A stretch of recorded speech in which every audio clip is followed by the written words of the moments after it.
is Alan. I like Ironworks because it's where everybody knows your name, and they're always glad you came. I love Ironworks with Josh, Walt, and Zack. It's like sitting in your front room having a cozy chat with your best friends. Hi, it's Diva here, and I just want you to know that Ironworks with Josh, Walt, and Zack, it's definitely my favourite dose of reality. Come join the family and keep it flat. Why sleep in when you could get your dose of iron in the morning? Listen to the Ironworks on TFR. This is Enlightened Dawn. Roses are red, violets are blue. Iron Realm Media is the best on the plane. To the show, I will forever be true. You guys are truly the best, and I love you guys. I'm so thankful to have you in my life. Do you like listening to space letters from Never a Straight Answer? Then tune in to the Ironworks with Zack, Walter, and Josh. Break clear of the fear on the Ironworks and become an Iron Scout. It's Friday, my dudes. It is Friday, my dudes, and the TGIF to you all. Welcome to the Ironworks on Truth Frequency Radio, TFRlive.com. That's about all I got. Well, there you go. Good morning. I am here as well, trying to get everything signed in. Look at you pushing the button already. Very nice. I do try. Ugh. Yeah. Yeah, is a word. For sure, for sure. It's going to be tough to type and say hello to people. So why don't I just say hello to Ben Blatt, Benito. I see you, my friend. Axel walking there. Also, Big Alexander Lightwater. What's up, Alex? Good to see you there this morning. Ian, good morning. Jeremy, we got to talk. I want to know more. Good morning to you as well. Nachiketa, much love, my friend. Good to see you. My thing keeps scrolling back. There it goes, acting right. Gray Hulk. Well, he's not gray there. He's kind of blue there, but we'll call him Gray Hulk forever and a day. Kevin Dushell, good to see you're here this morning. Sorry that it's the Charlie horse. Yeah, I had one so bad the other night, I thought I was going to have to get up and go, like, I cut my leg off. It set me up. So, good morning, Salted Cedar. Good to see you here as well.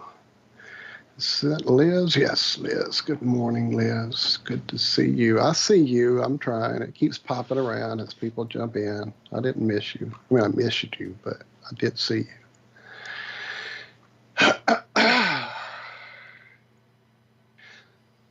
No Zack yet. He won't probably be here. Allie, good morning. I said your name. I did indeed.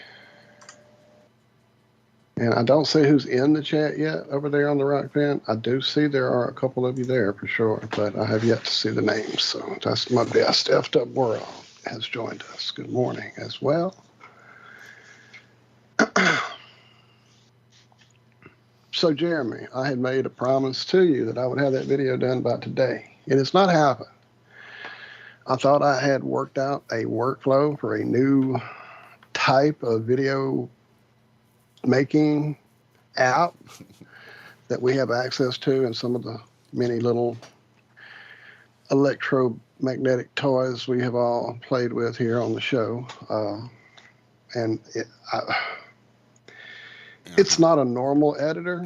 It's kind of one of these things you just kind of put some, it's almost like an AI thing. You put the info in and it does it for you, kind of, but not really. And then you can fine tune it to a point. And that's my problem. I get everything up to a point and then I click that next edit I'm trying to do and it just spins and spins. And I come back 2 hours later and it's just spinning. And I come back 3 hours later and it's just spinning. This one little window, not it's finishing and rendering, it's just spinning. And I finally hit back to see if I can fix it. And it tells me, are you sure? And I'm like, it's been 5 hours. I don't think this is happening. So I have to start the whole process over.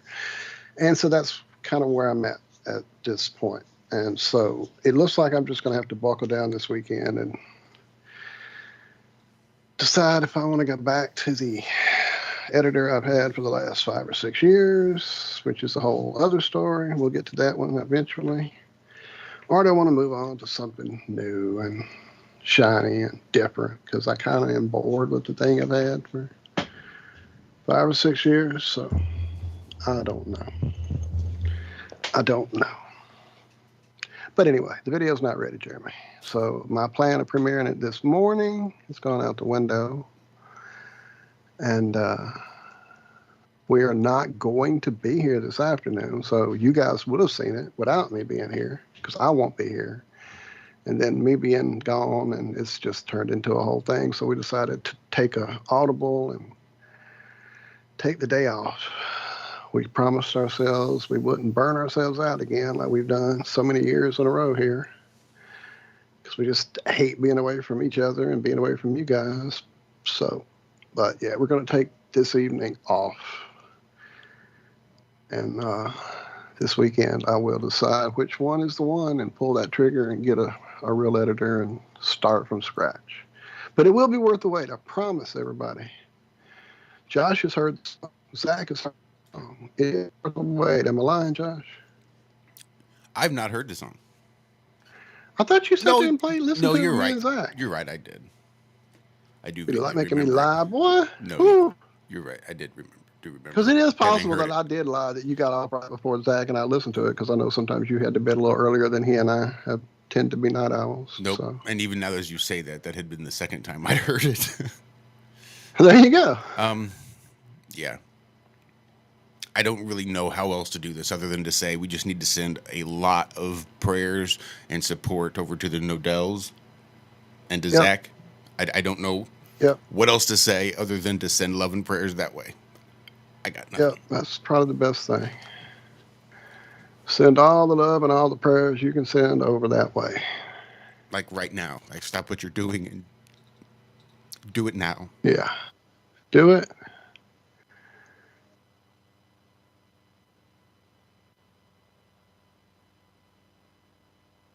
But we do have a big old pile of space lettuce for us to We get do through have that. at some We point. do have that. We do have that. And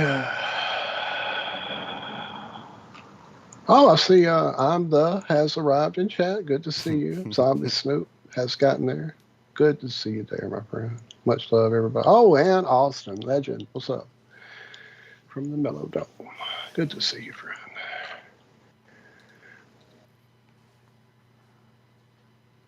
But we are joined this morning. We do have a guest hanging out with us so far. We are joined by Andrew B.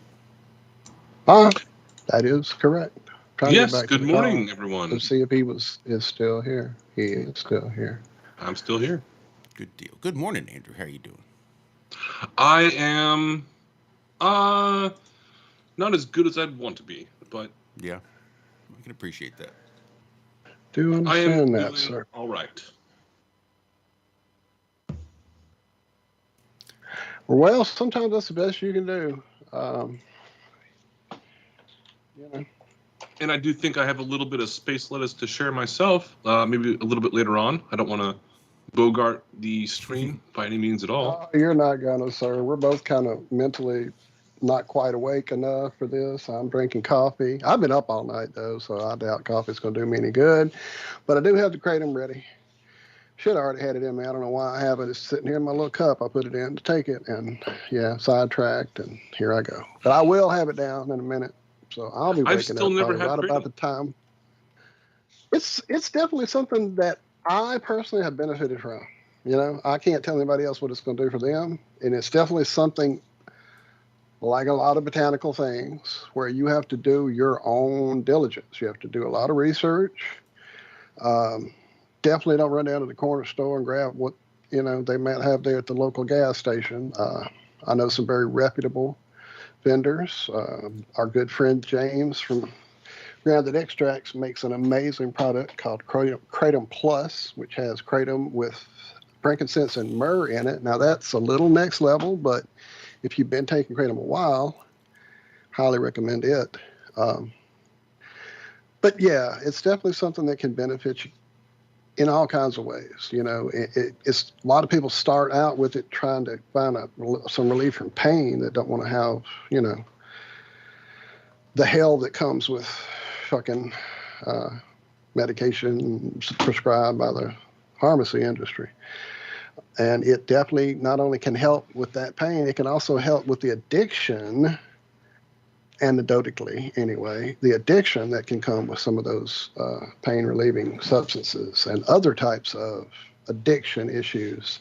A Dr. McGurdy from Mississippi State, I think he had to relocate to Florida last time I heard to continue his research, but he has been doing a lot of research into addiction and Kratom and just amazing stuff. I had reached out way back when he was still in Mississippi State, but I gather he had a little storm to weather there, and I haven't heard back. You know, we're just a little flat earth show. I really didn't expect he would come put his rep on the line to talk to a bunch of flat earthers, but you never know. But definitely the American Kratom Association, highly recommend looking into them. They can guide you through a lot of this stuff as well. Guidelines, things in place for the vendors who try to keep it safe, keep it accessible when so many municipalities and local governments and parishes and are trying to stamp it out. Now, I get it. We don't want your brother, your younger 5-year-old cousin, your nephew, whoever, to go down to the corner store and be able to pick up something they don't have an idea about. Get that. Just like anything that alters us, it needs some regulation, some access with some, guidelines, not just, like I said, there's a lot of people trying to make money on a lot of things right now. Kratom being one of them, the Delta 8 bullshit that's going on right now with the hemp cannabinoid shit is about to drive me nuts. If I see another YouTube fucking commercial for that stuff go through, I'm probably going to snap. Okay, so correct me if I'm wrong, but Kratom can actually get people a little bit high. Is that right? Kratom has many effects, actually. As I said, it acts on the same receptors as the opioids do, so it can definitely relieve pain. It can calm addiction symptoms. These are all things it's done for me. These are personal things I've experienced in my life that I can attest to as fucking factual for me. They happen. So fuck you, YouTube, and fuck you, Discord. We're going to talk about Discord here in a minute, too. And so these things have happened for me with this product or this plant. And it has, like I said, there's euphoric properties to certain strains. There are, how do I say this one? There's effects that can help people who deal with public anxiety, social anxiety. There's effects that can help people deal with just about anything that they're taking a handful of fucking poison for. This stuff can help them with. That's why it's trying to be stamped out so adamantly by the fucking pharmacy industry, is because of what it does for people who, when they finally find it and chuck all that fucking bag of fucking death out the window and start taking a plant that was given to us by the creator to help us heal, So, yeah, that's a lot of why it gets stamped out. But, yeah, there are effects. Now, that's the good side of things. Bad side of things is, like anything that can trigger into those areas of your body, it has the potential also for addictive tendencies. Whether it's addictive or not, I personally can't say. I was able to go without it for 4 or 5 years after I reached a point where I was taking a whole lot of it to get to the pain relief level I needed. And at that point, I decided, rather than keep upping the dosage, because there is a tolerance level, as with many plants out there, I decided to just wean myself away and take a break. And I was able to do that without, any kind of, problems. Like I was having the problems after the 3 years I was taking fucking pain medication after my wreck, and losing my mind and losing control of my life and trying to hop out of a moving car. So I decided it was time to change and got off all that shit. So yeah, but once I took that break from Kratom, I went back to it, keeping my dosage at a very low, what I consider low, 5 to 6 gram level, not getting back up to that 12 and 15 gram level. It's doable. It keeps me in a good median area. When I feel like I need more, I take it. When I don't need it, I don't take it. It's like I said, it's a personal journey. Everybody has to work their way through. But anybody that wants to reach out to me on an email basis, I can help you with my path on it. It's definitely been an amazing thing for me. I would love to hear more about that, because I was at a side job one time and I just had to drive off to like a little grocery store, liquor store, get some bottles of water and stuff, and they were selling Kratom at the front counter. And I was like, what the fuck? Like these little tiny jars of Kratom, and I was like, I'm not really going to take that because I don't know anything about it. But I've heard a lot of people talk about it.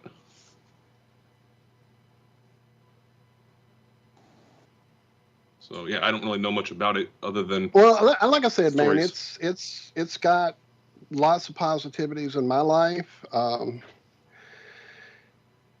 As a general guideline, what I was told when I began to dabble in it,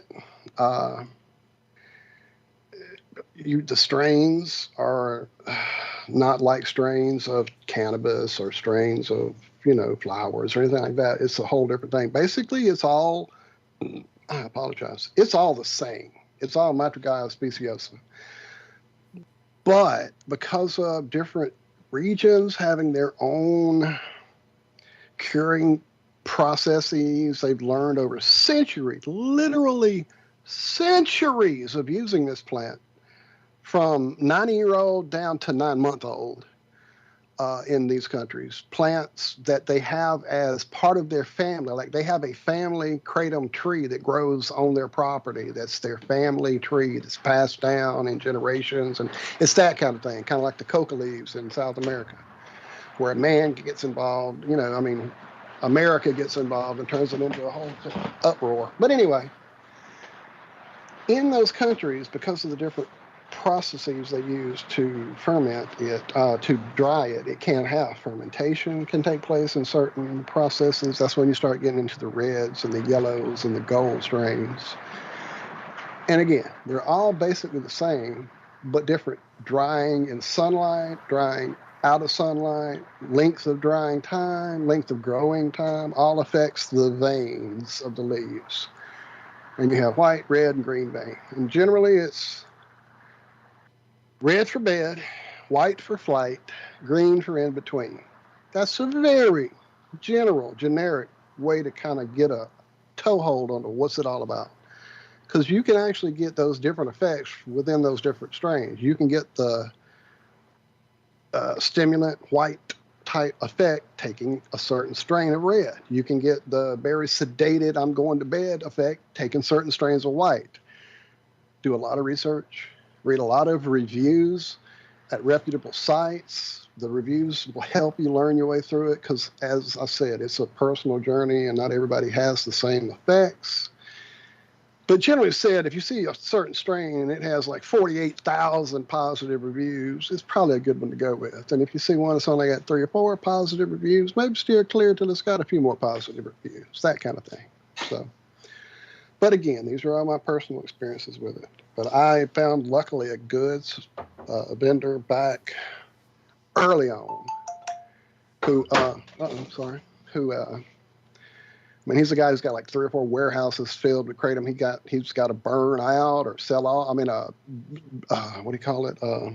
it out or drop it off somewhere off of a pier. He was joking, I'm sure, because he won't sell it. It's not meeting his laboratory standards of alkaloids or purity or whatever the case may be.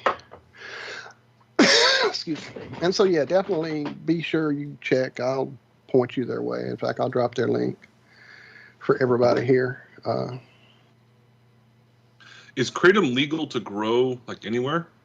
Don't know that one. Don't know 100%. I know it's not easy to grow. It's a very persnickety plant. I bet the only person that we know that could probably grow it would be Nachiketa in the chat there.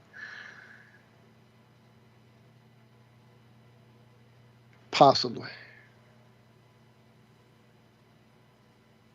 But I could be wrong.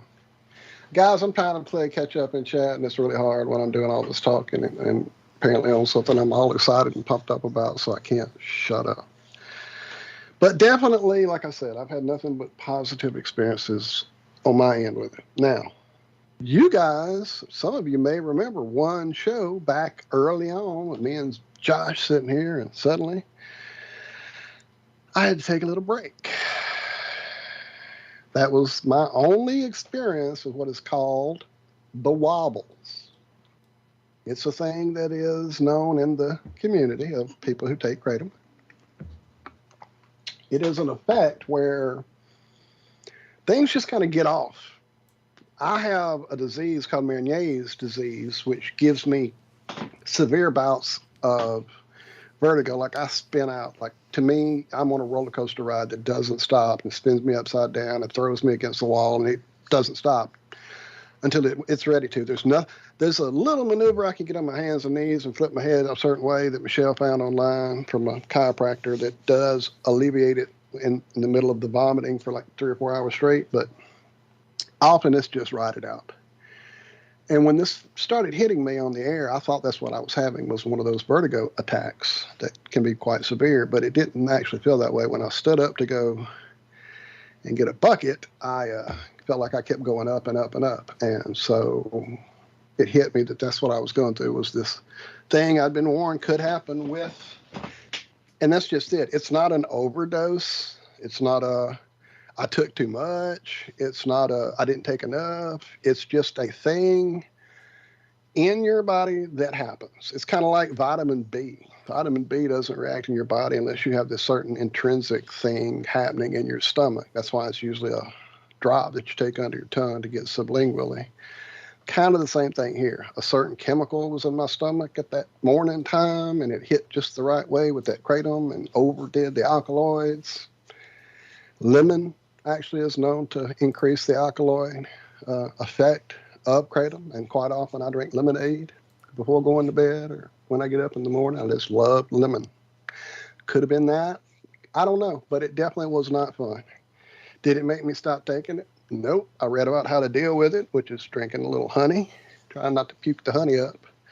Keep that down, and it definitely will alleviate that issue.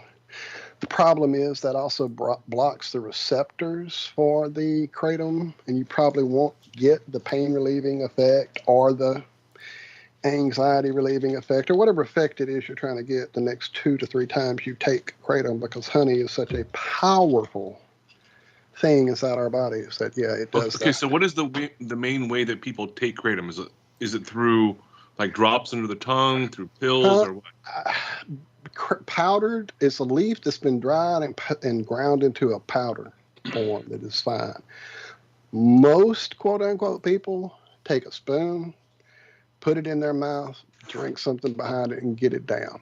I tried that early, couldn't do it. It just, because it's a leaf and not actually like a powder, it's not a ground up chalky substance. It doesn't disappear in liquid like powder would. It floats. It's a ground up leaf, so it never dissolves in the liquid you're trying to get it down with. So it's just like constantly trying to drink sand down, and I couldn't do it. So I bought gel caps, because buying it in caps is quite expensive, and I just put my own in my own caps. I buy powder, and I have a few varieties I've learned over the years that are my go-to varieties, and I keep my little setup for my gel caps over here. It's a little thing. It's a little like a grid. You put the bottoms in the bottom part and the tops in the top part, and you fill it up with powder and put them together, and you're ready to go. And 2 of those is a gram. When I put them, the fill I put on them is like 2 pills equals a gram. 2 capsules, whatever, equals a gram. So, okay. And that is my 5 gram, usually 6 when I'm really hurting, 6.5 when I need to go to sleep. The higher the dosage, it seems to make you more sedate. The lower the dosage seems to be more stimulating. Even within even within a certain strain, like a green strain, the higher dosages of it can make you more sleepy, and the lower dosages can give you more stimulant. And what was that you said earlier about like the red does something, and what was that? Red for bed, white for flight, green for in between. So it's like a sativa, like indica kind of situation. Basically, absolutely. And the blend would be the white. I mean, the green. I go with greens more often than not. Just generic, like I'm at a situation where I'm at a buddy's house, and he's got a different company's stuff. I know he gets that he's been getting for years, and I'm out and I'm hurting, and he's like, "Yeah, I got something," and it's like, "Here's some green Mang Da." I'll know what it is because it's green Mang Da, because it's from a certain region and a certain cure and all that. It may not be the same company, it may not be the same strength, but it'll have generally the same effects. But it's also the same as like you walk into somebody's field and pick a bud off this cannabis plant, pick a bud off the same strain from a different plant right next to it, and get two different, effects from that same strain. It can happen that same way. It's a plant. You don't know what's going to happen when it grows.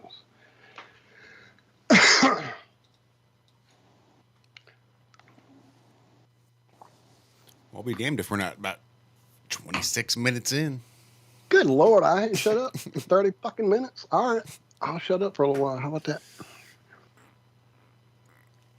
I'm going to need to grab some coffee here in a little bit so we could play some music. You can certainly minutes. do that. Are we not even pretending to be on TFR today? Oh, no, I mean, we're pretending. We're just going to be playing music over their commercials because, well, I'm not going to make everybody sit here in silence. Righto. Oh, my God. Aussie Rob is in the mother parking house. What's up, Rob? If you have somehow missed the boat on this, OG freaking Iron Realm right there. Aussie Rob, one of the founding members of Iron Realm Media. Whether he wants to admit it, saying he wants to jump on as well, so I'm going to shut up and let him. You certainly can, Austin. Please, my good friend, hop on. I'm saying what again? Oh, it's red for bed, white for flight, green for in between. I hope you heard it. I said it. Phuket, what's up, Nick? Good morning. Special K, Calum in the house. All kind of fun people, man. No kidding. Piney hitting the house. What's up, Carrie Woolley? Trying to play catch up. Oh, wait. What is going on here? What am I seeing? Apparently, I missed a lot in the chat.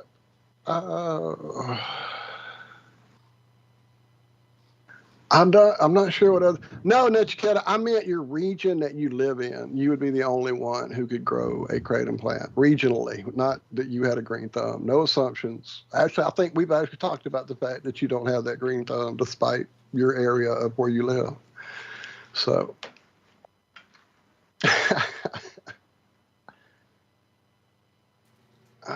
What is this?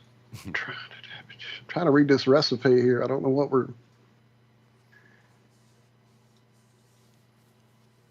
Liz remembers my wobble incident. Awesome, Liz. I love you, lady. I'm glad you take care of me like you do. I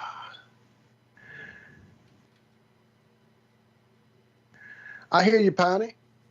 He said he's got a good vendor as well. It's kind of one of those things like when you find your guy at home, you just kind of want to stick with them because you know what you're getting is what you're getting. And you don't have to go, oh, wait, let me try this new dude out and see what he's got. Is it light? Is that stems? Fuck. Yeah. All right. Well, it looks like we've already hit it into break over there on TFR. So we'll just go ahead and start. Then I'll stop talking about the kratom, I guess. We will. All right. Well, I do have a little bit of a deep esoteric kind of a question for everyone in the audience today, and I'm not going to specifically address why, but there is a reason, and I'm not going to address that until maybe a little bit later on. So I think Austin is going to join in, so I'll let him, kind of take the lead for a little bit, unless you guys want to. Nope. I'll let Austin come in and say. Yeah, he's hopping in. And I sent you a message over there on Skype too, Andrew. Just make sure you see that in your personal messages from me on Skype. I will check right now. And I will play some music, and we will take a little break while I re-up. Actually, I just sent it. I had started typing, and then something happened, and I didn't finish typing it. Damn it! I am sorry. I'm lying straight to your face, Andrew. That message has now hit your personal area. So sorry. I hate lying. I hate when that happens. I do that so often. Or I think I press send. Text. Yeah. And she was like, "What? You never answered me." I'm like, "I did." I didn't. Never mind. Yep. All right, then we're going to take a little break, and we will be right back. This is the Ironworks, Truth Frequency Radio, TFRlive.com. We will be back after, well, just a few minutes. We're going to get some coffee and all that good stuff. Stick around. We'll be back.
Your day off bright and shiny.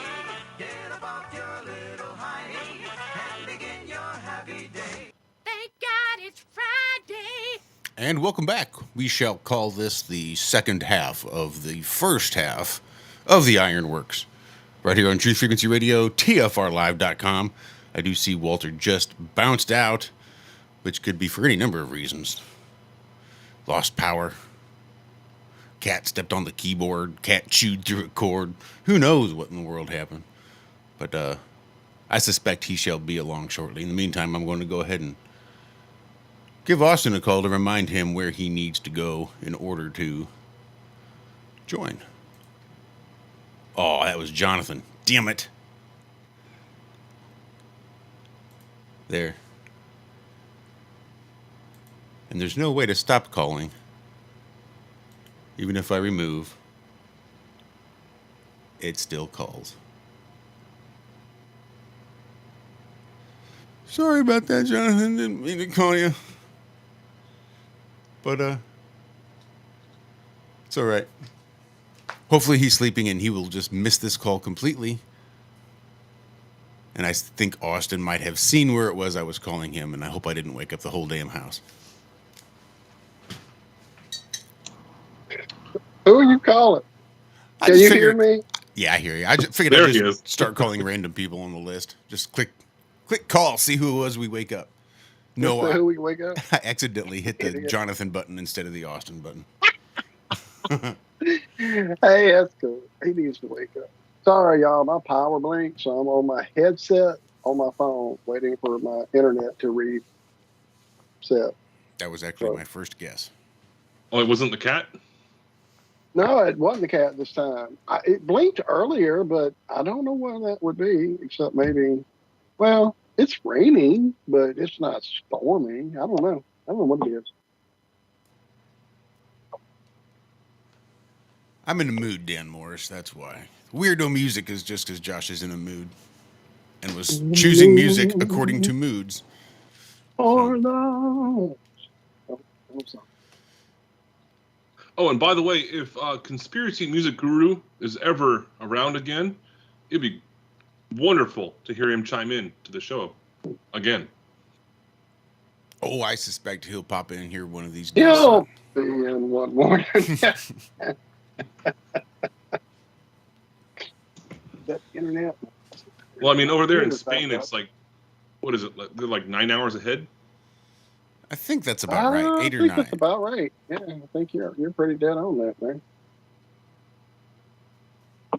Pretty dead on that. I never have heard. How does this little headset sound when I'm on my phone? Is it okay? Is it bad? Tinny? I've never had an opinion given to me. It's a little tinny. Yeah, it's not bad, but it's not as good as the other one. It sounds like you're on right. Well, I mean, that's it's a wireless earbud. Even it's not even like a real headset with a dangly wire and all that. Oh, excuse me. Still waiting for the internet to come back. So I hear thunder now. That could be what. Oh goodness, sorry, the coffee is hitting me bad. It could be the like further to the east or the west, there's bad weather and hit, something down the road. I don't know. I just don't hear anything here that justifies what happened. I see a symbol on the screen. Oh, I sees it. I sees it. I need to start putting people back up on the screen would be a good idea. All right. Well, I'm going to let y'all talk more than me since I sound like this. I mean, it's not bad. It's just obviously not where you were. Normal. Yeah. What's up, guys? What's up, Austin? That dude. What's up, that dude? What's up? Grand Rising. And a good morning to you, too, sir. Guten Tag. I was thinking about Charlie Brown just yesterday, day before. There's a meme I've shared a dozen times or so on Facebook. It's got, Lucy holding the football and Charlie Brown getting ready to run up and kick it. And, of course, the gag is that every time he does, Lucy's going to move the football and he's going to try to kick a football that's not there anymore and he's going to fall on his ass and everybody's going to have a good laugh at old Charlie Brown.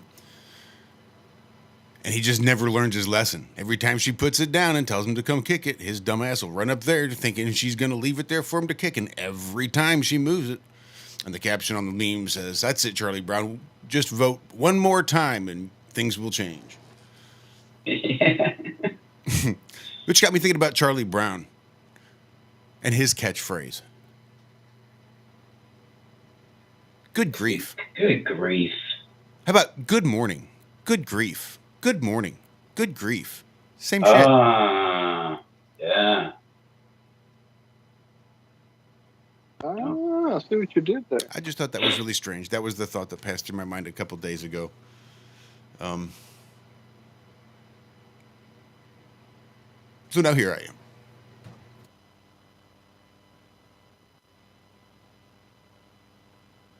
So did we ever find out that Charles Schultz just had a fucked up childhood, or did he know that dude? Because, bruh, I'd be like, can we get away from Charlie today? Because that dude fucking bums me out. Come on, Pigpen, let's go burn one. Hey, actually, Pigpen, why don't you stay here and keep an eye on old Charlie Brown? We're going to be up over here with the lady. He died just recently, didn't he? He was just a cartoon. I don't think they were ever really real. I don't think he was ever alive. Sorry.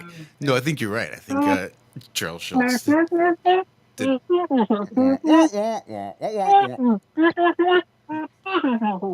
That was also one of the first sound bites I included for my soundboard. One of the first ones I was downloading on the fly, if I remember correctly. Let's see if I even have it here. I know I have it somewhere. So how you doing, Austin? What's been up with you? Congratulations on your nuptials. How's newlywed life treating you? Exactly. Welcome to marriage. I got some more ball and chain jokes. Oh, good. I'm sure Kaylee loves that. Oh yeah, she enjoys them very much. So, but no, man, life's good. You know, just crushing at it. Just living the best life we can over here. Just got a new puppy to complete the whole, wedding thing. Next phase in life. Here's this puppy. Like a puppy that we were paying to have at our house, not like a puppy we're like sneaking into the house. So yes, I we know. paid the pet deposit, so we're good. Yeah, it's always a stressful situation having to. It is. Keep quiet a noisy pet that you're not supposed to have. And I didn't want my boys to think like, because we're lying, sneaking around. I'm not trying to do all that with them. So gotta set the example. Unfortunately. Well, it does help keep us in line. Whereas true. Setting the example puts that pressure on us. That bit of a peer pressure, the all-seeing eyes staring at our knees. I actually got to step away real quick. I left my coffee out in the kitchen. Oh, hell no. You step away. You go get that. You got to prioritize that shit. And I see Walter has rejoined us. Or did he leave? Nope, he left. Throwing off my stuff. But he may have... there we go. Encountered more power failure? I don't know what goes on. Sorry, I've got just all this shit going on in my head.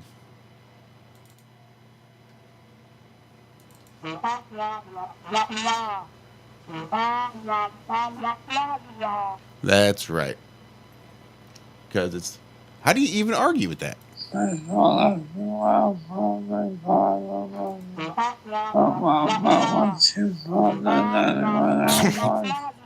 am going straight to hell at some point. That's horrible.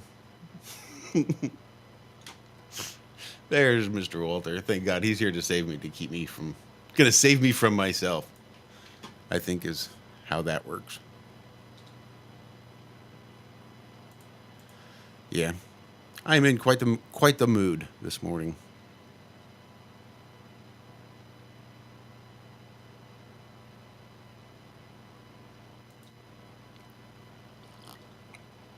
We'll just wait for Walter to get situated, for Austin to get his coffee. Me and Andrew will just stay here. All right, I'm back. Oh, there he is. There we go.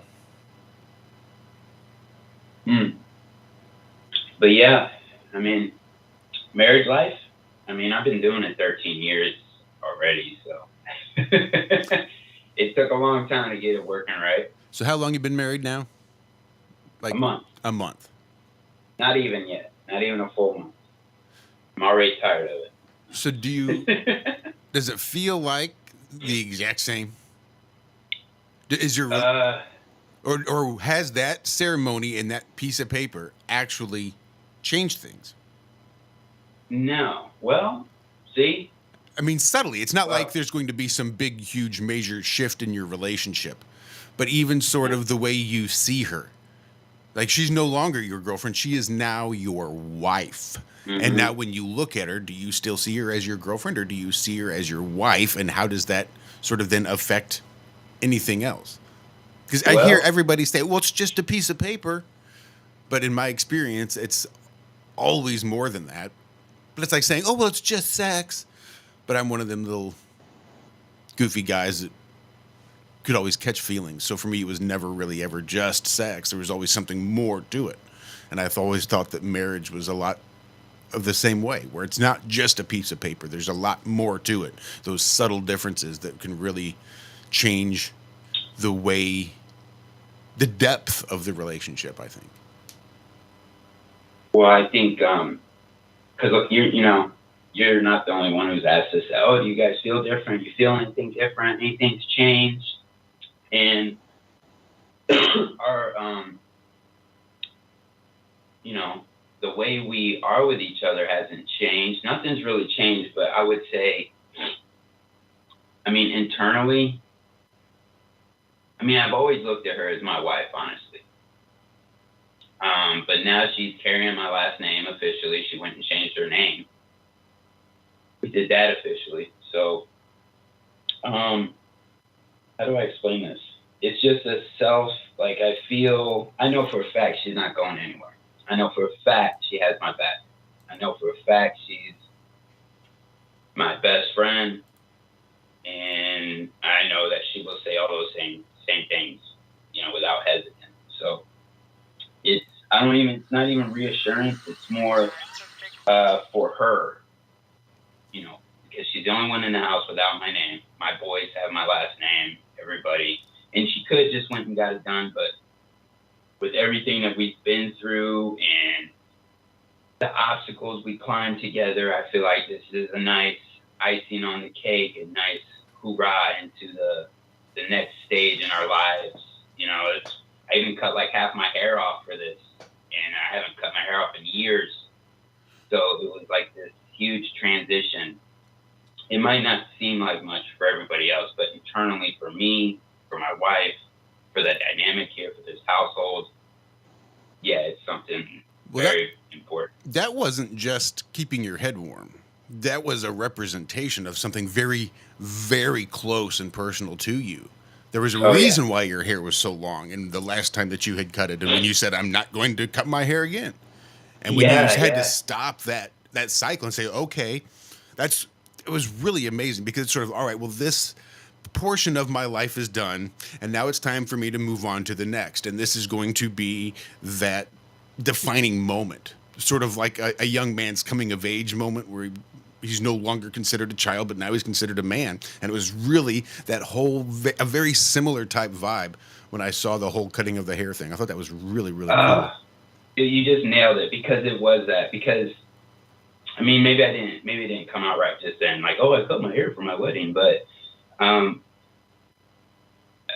so like 7 years ago, my mom died, and you know, I've shared this story over on my channel, all kinds of stuff, and that was, I just stopped cutting my hair, and she died. And you know, it's a long story, well, not a long story, but you know, with her, I always had like a shaved head my whole life, except in my childhood when my hair was growing out, because my mom grew my hair out. And throughout my whole adult life, she'd always tell me, I wish you'd grow your hair back out, blah, blah, blah. You know, you had such beautiful hair. And then after she passed away, just internally, I just all of a sudden decided I wasn't going to cut my hair anymore. I don't know if it was like a healing, coping mechanism, but that's what it turned into. And now through talking with people and talking about so many things, just getting through all this, and this next phase in life starting, it's one chapter ends, the next chapter begins. And I was offered this opportunity to cut my hair, because I was just going to get it braided for the wedding. I mean, I still got it braided, but wasn't thinking I was going to go cut half my hair off. You know, it's down past the center of my back. It was really long. And my boys got all their haircuts for the wedding, and I was like, you know what? I was very uneasy of it. I wasn't sure how I was going to feel after, but after I did it, I felt lighter. I felt good. It felt like the right decision. It felt like the next chapter has begun. It was like internally for me, like I was letting go of things that was hard for me to deal with at times. It's like a whole new life. It's weird. Just internally, yes, everything's different. For the better. Life is good over here. And I have no doubt that me and her will, you know, grow old together. And that's the one thing, like, I had to take with me is, and I shared this with her, even a little bit in the vows, a little bit, but making this commitment, you know, you have to know that there's going to be a time where one of us aren't going to be here anymore, and we're going to grow old together, and then one of us will be gone. And knowing that that future is coming just makes all these moments that much more special. So it's just, it's like phases of love, you know? So this shit will never end. You know, this little communion we created will be here forever, and it'll live through our children and all that good stuff. So yeah, that's all changed. So a lot of eternal things have changed, but on the outside, people probably don't see anything different. You know? Yep. Nope, I completely agree. Like I said, it would be definitely very subtle changes, but it really is sort of odd, the changes that marrying someone you've been with makes. Like Dixie and I were together for 8 years, I think, or so before we got married. 7 or 8 years. We've not been married that long, but even that was, I noticed a subtle difference in, again, the depth of feelings. Right. It's like I had I guess it's more of a it's solidified now. There's, you know, the cement has dried in the foundation now. Yeah. But yeah, it was a beautiful wedding. I was so happy it all went well. I was a nervous wreck, super nervous. But it happened, and I was able to get my vows out without losing it. Kaylee was too, almost. So the boys did great. The ring boy, best man, my oldest son was my best man. It was a good time. I'd have dressed him up in a bear costume. And tell him, if anybody asks, you tell him, I'm the ring bear. Yeah. Yes, he would have done that too. What we did though is, you know, because they had cuts, so we got them little earpieces and sunglasses. So they were like Secret Service. They were mom's bodyguards for the day. So they all had like, you know, the little earpieces that they have. Uh-huh. Yeah, they were into it. Little microphones in their sleeves. Yeah. For real, that came with that too. Little plastic pieces you could put on their sleeves and everything. That's hilarious. So Austin, did you do like the whole ring situation? You know, you put a ring on the finger? Oh yeah, we went all out. Tommy That Flat Fellow married us. That's awesome. Yeah. Here's a question. If Kaylee had asked you, like, before the wedding, and was, like, sincere, was like, look, Austin, I've really given this some thought, and it would really mean the world to me if you took my last name. Oh, hell no. Why not? No. Because I want to keep mine going, I guess. I don't know. Her last name's Land. Her biological father. I'm not going to say dad, but her biological father's last name is Land. I don't even think she wanted it anymore. But I don't know how I'd react to that. You know how many T-shirts I would own? I would say no. I know me. I would be like, nah. My entire wardrobe would be nothing but T-shirts that said "Welcome to Josh Land." Yeah, dog. Austin Land. Yeah, I don't know how I would react to that. That is a good question. What if she said, when she gets back, I'm gonna ask her, why didn't you let me take your name? Or what about this? What if she just said, you know what? It's nothing personal. I absolutely love you, and I want to spend the rest of my life with you, but I do not want your last name. I want to keep my last name. How would you have felt about that? I would have been offended. Really? Yeah, nah, man. I want to keep my name going. Okay, so what if she said, in order for me to take your name, I need you to go to the Social Security office and do all the paperwork. I need you to fill out all of my bills that are in my old name and have the name change done there. I need you to just handle all the admin. The months and months worth of admin paperwork it takes for a name change to actually get finalized. I'll take my name, but now you have to be the one to handle all that. If I wanted to, I would go do it only because I know how, because Kaylee just did all that bullshit. Exactly. Which it is. Okay. It is a hassle. It's a hassle to go. Yeah. This whole thing, it's like, do we want to get the register? It's the whole marriage thing is a mess. You got half the people not to turn in these papers, the other half, We went and did the name change. That was lot with that a little bit, but you're giving me some tough questions, Josh. I should have thought about these questions before I asked her these. I'm so selfish. I feel so selfish right now. Well, and that's exactly how I felt too. Because Dixie, when we got married, didn't have her name changed. When she got a divorce from her ex-husband, I think she had her name changed back to her maiden name. Maiden name.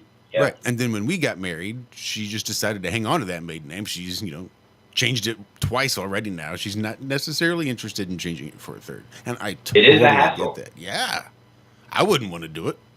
Not just for, that juice just doesn't seem worth the squeeze. All that hassle just to have the same last name. Kaylee was determined. She was determined, though. She didn't want that name anymore. Like, she wanted to be, she felt like she's the only one in the house that wasn't a Thompson. Mm-hmm. My boys, all that. And each boy we had, she wanted them to have my last name. Wasn't any a problem. But now that with you asking me those questions, I feel it's going to be fun to have a conversation with her like that. I'm going to bring that up. Ask her how she feels about doing all that.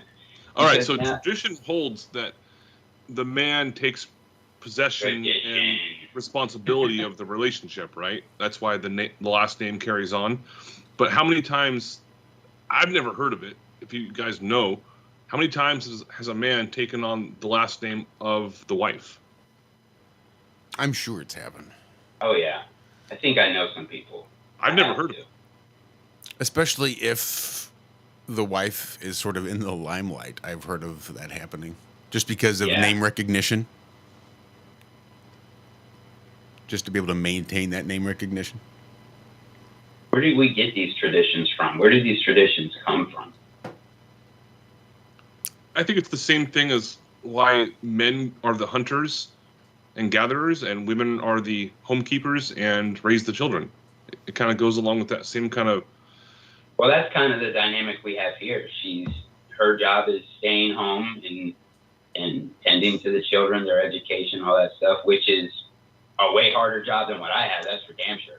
When I go to work, it's kind of a break from the whole thing, because our children don't leave for 8 hours of the day, 5 days a week. They're here all the time. And sometimes it gets crazy. 3 boys, but yeah, I don't know. Well, I think it has to do more with exclusive rights. When you have the exclusive rights to something, right? You're the only person that has the right to the use and the fruits of a thing. That's called ownership, right? That's yours. You're the only person that has the rights to the use and to the fruits of that thing. That makes it yours. So when you I don't want to claim that I own her, but she is mine. But you can't. You absolutely can. Just like you are hers. Who else? True. Is she going to be having sex with? Who else is she going to be calling husband? Nobody. Yep. She has exclusive rights to you as a husband. Oh, you know what changed? Here's something that changed. I would call her my wife before we were even married. She wouldn't. I was her boyfriend. Now I'm her husband. Okay?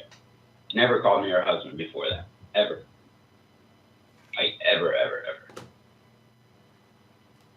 And I bet hearing that for the first time was one of those very subtle shifts internally that sort of deepened that relationship, hearing her call you husband for the first time. Oh, yeah. Loved it. Every bit of it. I'm loving this whole thing. I mean, we came a very, very long way. Most definitely came a very long way. And I'm really proud of us. That's for sure. And, you know, with the divorce rate and everything going on, like, I just, you know, me and her, we've been going against the grain since we started. And I like that. Following some tradition, I guess, but for the most part, we're just doing our own thing.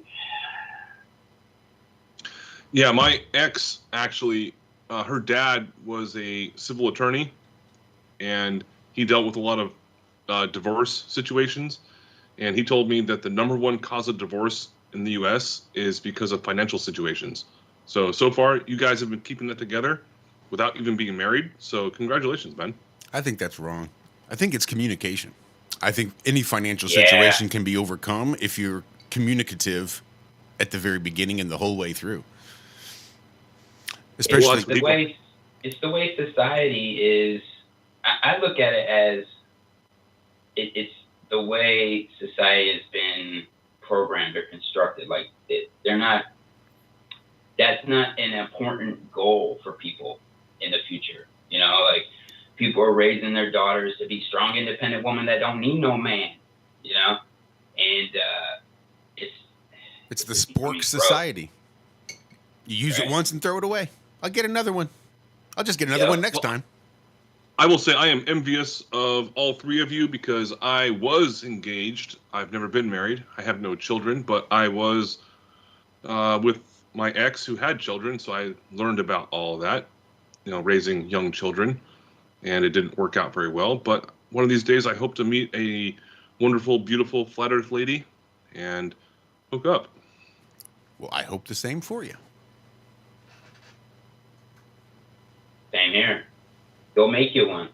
Yeah, hey, would you like to hear about my Lord and Savior Flat Earth? Have you heard the good news? Go make you one. I'm very grateful Kaylee picked up on that quicker than me. Like, when we first came across David Weiss, that's who started this flat earth journey. Was listen, he came on a Sam Tripoli episode. Me and Kaylee looking at each other like, who fuck is David Weiss? Who is this guy? We need to find out. He has an answer for everything. What is going on here? And she went out into the public talking about flat earth before I did. I remember telling her, like, babe, you can't be doing that. You can't be bringing that up. I got no way to defend it. I don't know. Yeah, I'm not comfortable with you saying that shit. She's like, what are you talking about? So I got lucky. I did get lucky. That's good shit. I'm guessing Walter finally lost power for good. He tried coming in a couple times, and it looks like he never could get his sound quite right. Yeah, I seen he was messing with it. But I don't think I have any new texts from him, not in the last half hour or so. And he's still not here, so I don't know where he's disappeared to. It's a damn good thing you guys are here. I'd be left floundering, and this was not the morning for me to be floundering by myself. Yeah, no problem. I've actually got something I wanted to try and bring up a little bit here, if you guys don't mind. I have been thinking about this for the last... I'm going to pack a bowl.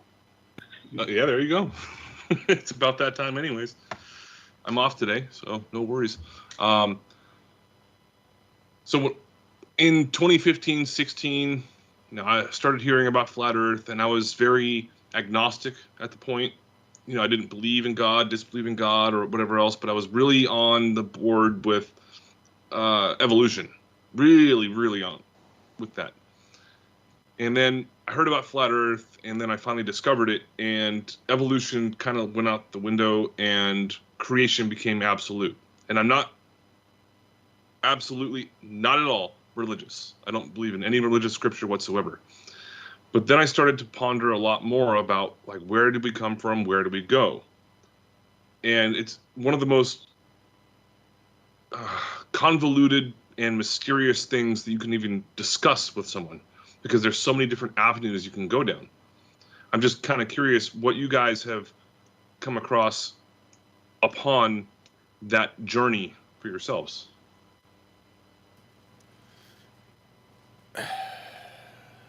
I know it's really tough.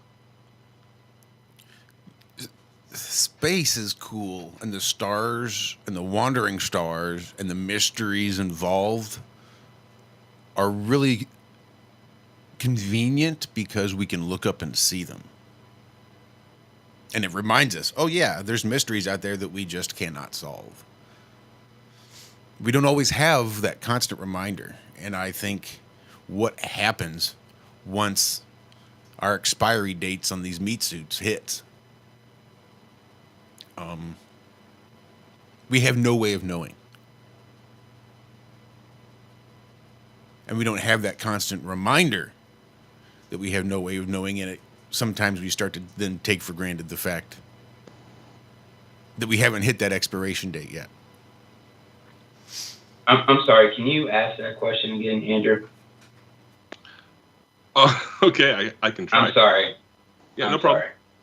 So I want to hear it. That's what I want you to say. What do you actually think? Now, I saw your presentation about the, during the summit, the mind, body, and soul, and you did a really great presentation with that. Oh, that's just one of my thoughts. I mean, I don't know anything, right?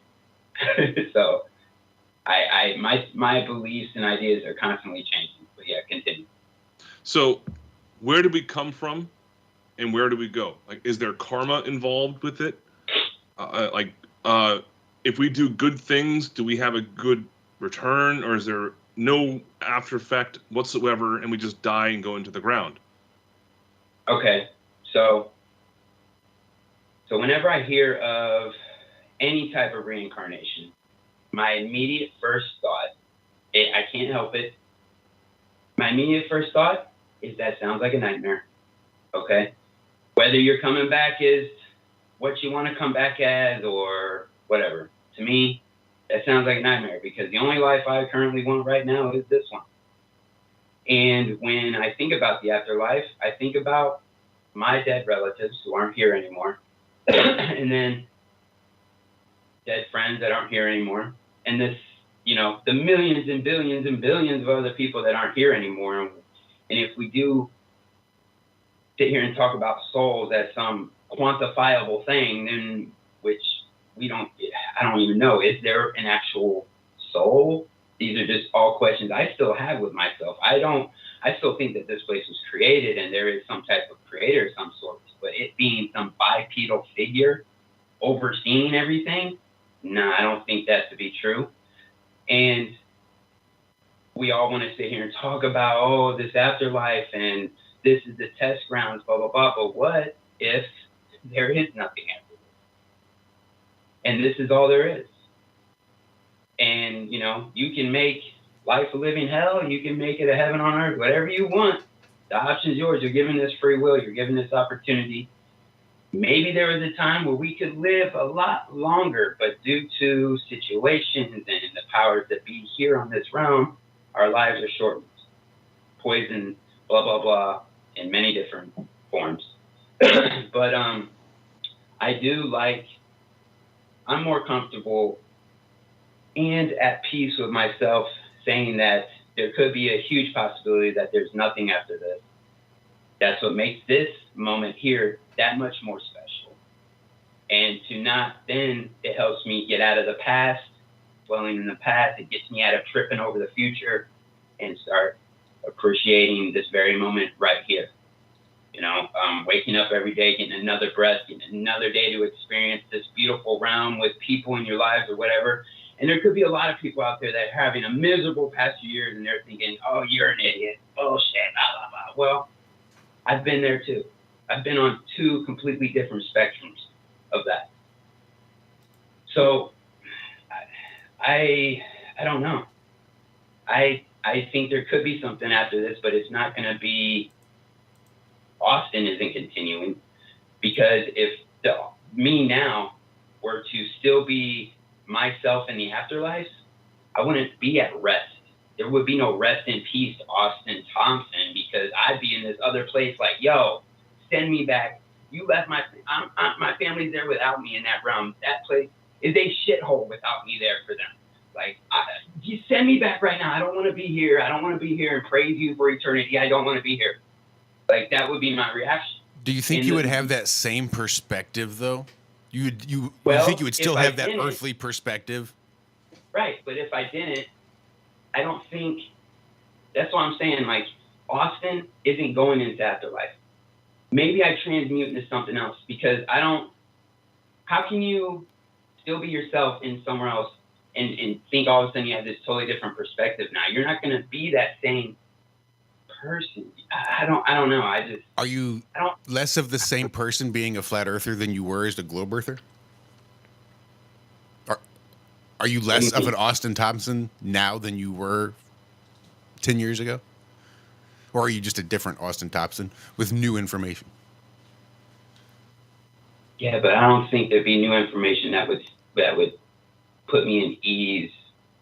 Like, there would be there's nothing that would like make me, you know what, you're right, we're fine. I'll leave my kids and wife are fine there. Like, if I know that I'm not at one place and at another place, I don't know. That's what I'm saying. I'm living in the flesh. I'm experiencing the flesh right now. I can't even comprehend what could be after this. Exactly. You know? Yeah. Well, don't forget the famous movie quote that Russell Crowe said in that movie Gladiator, when they're about to fight that big battle at the beginning. Yes, I am entertained. Telling all the troops, yeah, what you do in life echoes in eternity. Which is kind of like a karmic kind of a statement to make. But I think it's kind of true. I think it is true. I don't think energy can be created, nor do I think that energy can be destroyed. It can only be transmuted. It can only be altered and changed into a different type of energy. Is my reverb up? People are saying I'm in the bathroom. What's going on? Is there an echo? Not an echo. Are you on your phone? It just didn't sound like I just got computer. Back in. Am I fucking shit up?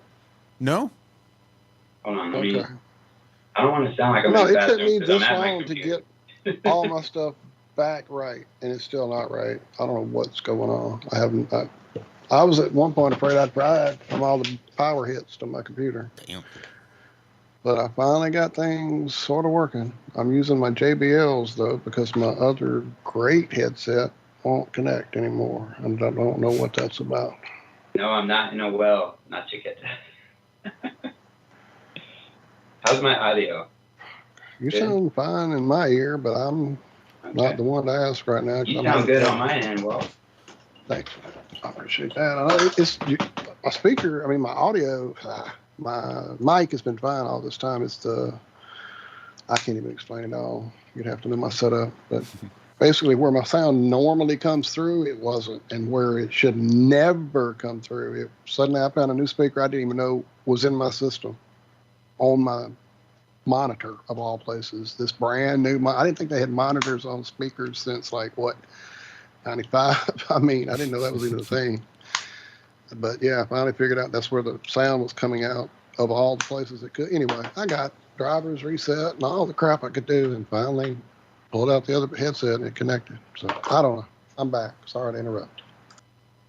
Energy. That being said, let me say this, because Big Pine Sailing was that you just said that what we do here matters. I'm not saying that what we do here doesn't matter, right? I think it absolutely does matter. I think we're meant here to take care of this place. That's what we're here for, to respect this creation that we were put here to experience. And we need to make this experience enjoyable for others. So I think there is a purpose while we're here. We're coming here, and what are we doing? We're creating things, little co-creators. So I'm not trying to say that none of it matters. I do think that there is karma and dharma. Absolutely believe in all that. Just, I don't think any of these religions got it right. I think they're all kind of telling a similar story, and I think it's way beyond our mental capacity in this physical form entirely. So yeah, if you guys haven't seen it, Eric Dubay did a really, really great video about the I am. And I didn't even know what that even meant, but apparently it's associated with the Bible. And he knows a lot more about the Bible than I do, obviously. But the I am essentially is just a single consciousness, or potentially a multi-consciousness, and has divided itself amongst everything that is everywhere. And we are part of that. So that's the idea behind a lot of most religions, essentially. Essentially. So the returning back to source? Yeah, when you die, you just go back to the source. You don't have your previous consciousness. You just have your energy that you came in with and what you're going out with. Yeah, well, or what if this energy is borrowed? What if we're not keeping it? It's just borrowed energy and we got to give it back. You know, who says it's our energy? Just real quick, now that you've talked compared to Andrew and Josh here, you sound like you're not at your mic. That's what it sounds like. Like you're about 3 feet away from where you normally would sit. Is Really? how it sounds. Okay. Let me. Not you, Andrew. Austin. Yeah. Oh, okay. Like I said, after Andrew talked, he's robust. Josh is robust. You do sound like you stepped away from the mic. We always give my sister crap because she'll do that. She'll put the mic, like, I don't know, behind her head, set it down in the other room. That's what we tell her, man, you left the mic in the other room. Dude, I've been fighting with Skype for like 45 minutes now. So, yeah, I don't know what's been going on my end. I finally got mine back, and I'm here. So I'll try to stop pointing out our flaws. So the other reason I was bringing it up seems to me, just if I could throw this in that mix, because this is something I've really pondered a lot, both religiously when I was young and as I began to understand that, what I was taught wasn't the only thing out there, and began to see a lot more truth in some of those other things. Those things resonated and brought the truth bumps to my surface here. And so I began to think that maybe, as Austin said, maybe none of these people have a fucking clue, and I should just figure out my path. And as I began to do that, then coincidences began to just flow, which to me was always a nudge to let you know that you're doing something that's on the right track. It, may not get you there smoothly. In fact, hopefully there'll be a bumper 50 to rub off those rough edges and make that shiny diamond out of that rough rock. But, the idea of the one, the all, the unity thing, that's been pushed my way so many times in so many formats, unexpectedly in so many ways. Like when I was in the UFO area doing that research, this guy in that field, I guess, wrote a book about remote viewing. And he had learned his stuff from Ingo Swann, the guy that was in that Men That Stare at Ghosts movie. That all based on fact. Remote viewing is real. I was taught it. I can do it when I want to put that energy into it. It's a doable, trainable thing. It is a fact. And so he came there and he was teaching us this course. And in the course, he was writing a book, but he hadn't written it yet. But in the course, he talked about some of the things that he and his people at the Farsight Institute had targeted with their remote viewing. And one of the ones that really affected them all. And when you get these targets, you have no clue. Like, you don't even know, like, they don't even say, okay, go to Russia and break into the whatever. It's not even that. It's basically a series of numbers that are only meaningful to no one. It is so randomized. It's so beyond bizarre how this works. It's so randomized, there's no way anybody knows anything, essentially, until it's all over, it's said and done. And are you basically just talking about psychics? It's not really psychics. You could learn how to do it today. Anybody on this show could learn how to do remote viewing. It's a skill that we all have. With like the lucid dreaming and everybody can lucid dream. Everybody can do all these things. Oh yeah, I think that there's way more than the physical. So much more going on here, most definitely. But one of the targets they did, he said it was like, okay, so this thing, this thing, this source, this energy, and they found it, and it was like all powerful, all knowing, all everything, but alone. The only thing, the one, the unit, the it, the only, it was it. That was all there was. And it was so lonely, and dealing with that loneliness and wanting to share its knowledge and its, everything, but no one to do that with. And so it broke itself into a gazillion pieces and spread that out in an infinite amount of directions as far as it could, with the purpose of getting back to the source and helping as many of the other pieces get back to source along the way as it could. And of course, the target was God. And I mean, they targeted a lot of shit that came about and was verified 100% being true, factual. There's no doubt they targeted these things and found out stuff, and it kind of gave me the truth bumps again. So, yeah, the fact that we're all broken up to try to figure out something, I think is part of it. The idea of this being a big playground because of that idea of like playing with ourselves, I guess, if you will, not that way, but in a literal way.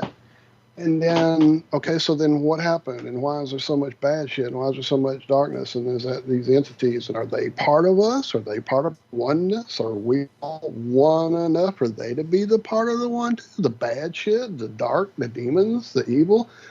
Okay, well, now you've opened up a whole new can of worms, So, again, wrestling with these things is something I do quite often. Oh, yes. Anyway, you were going somewhere, Andrew, I think. I'm sorry, Austin. What were you about to say, my friend? No. Go. I want to get some information on what you're just explaining. If you can find a video of something like that, send it. Yeah, I want to see some more. It's really more simple than you can imagine. And it's tied into, believe it or not, it always comes back to, I'm so sorry, it's the coffee. It always comes back to the heart. That's not really even the word.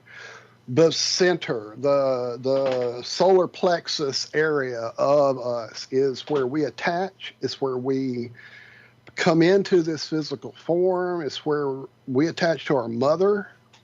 Think about that, that whole region. If you ever saw freaking Donnie Darko and they're walking around with these pods in front of them, and that is your energy in front of you that you guide everywhere you go. And like when you meet somebody, that energy's already checked them out from across the room, and that's why you get that vibe you get off of people, and you're like, that's an evil fucker, and fuck him, and that person's amazing, I need to get their energy in my life. And that's why some people are sucking energy.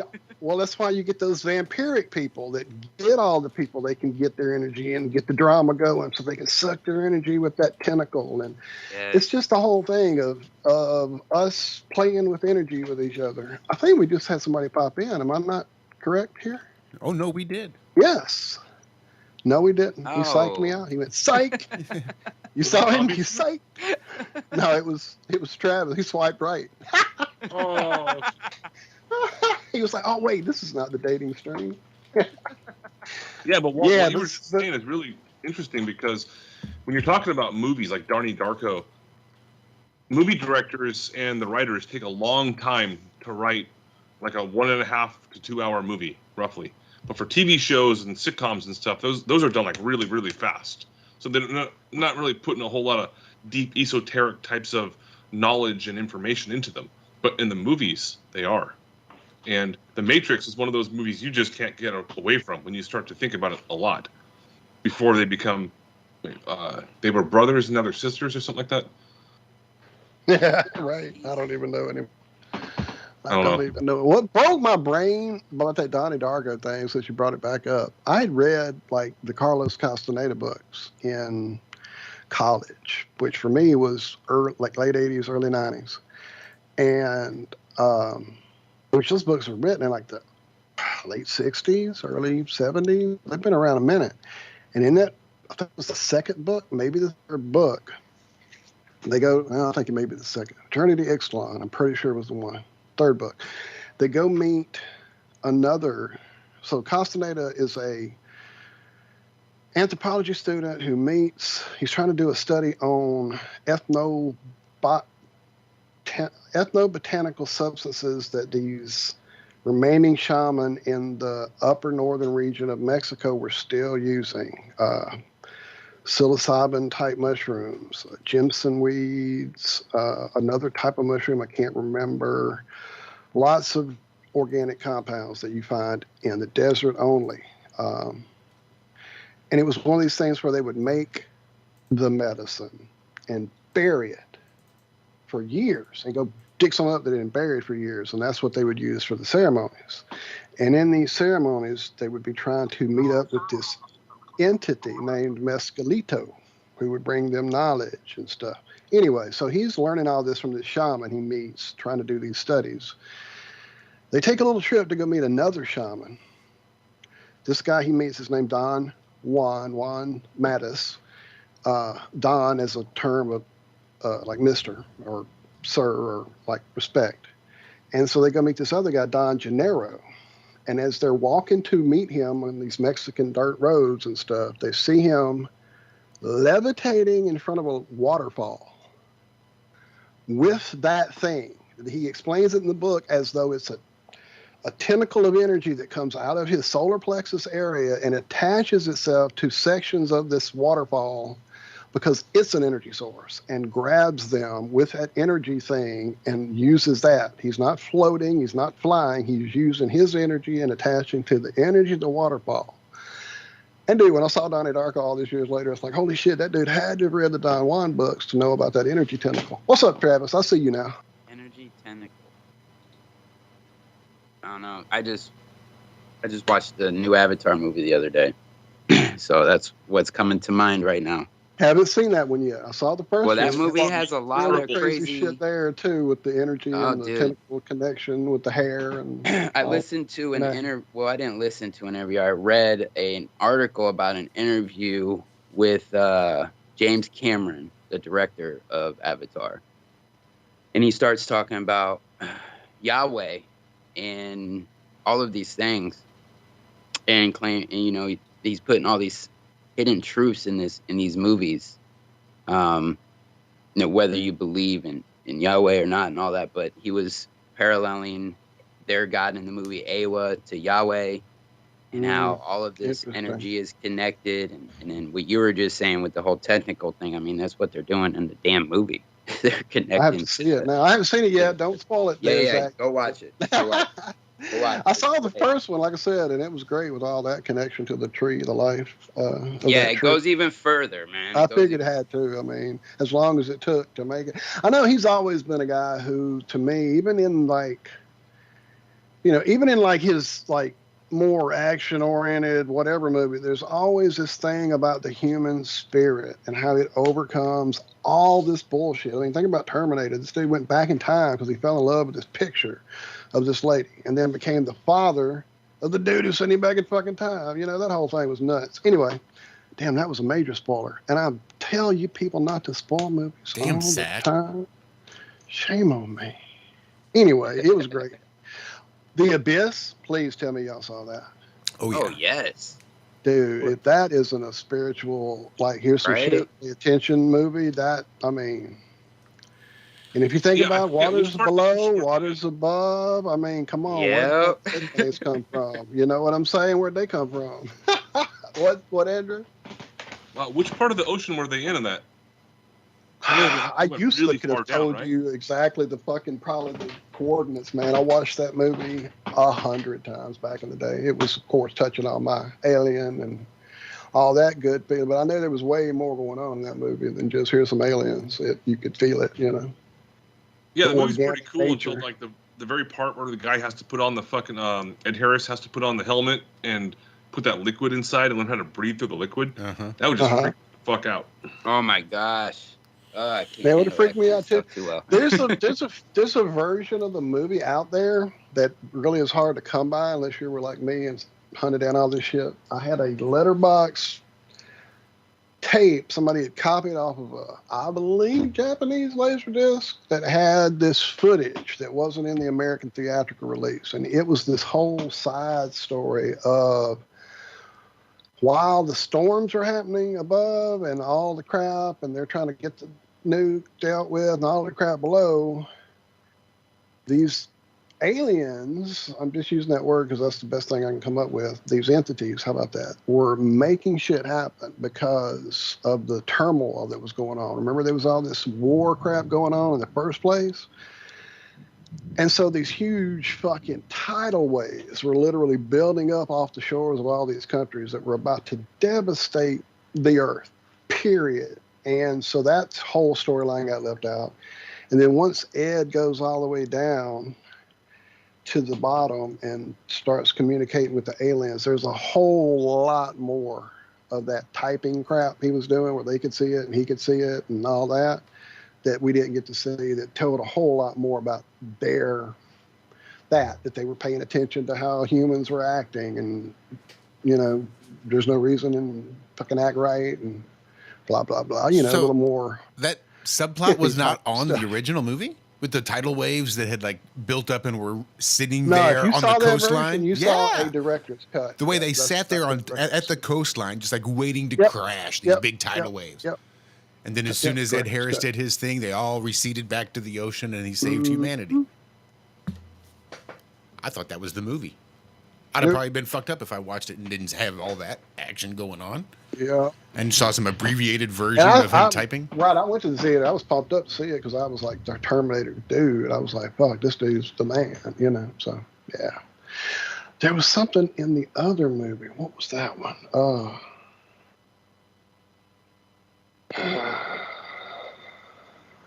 Oh, Titanic. That one messed me up for a whole different level of reasons. Maybe we should get into all that right here.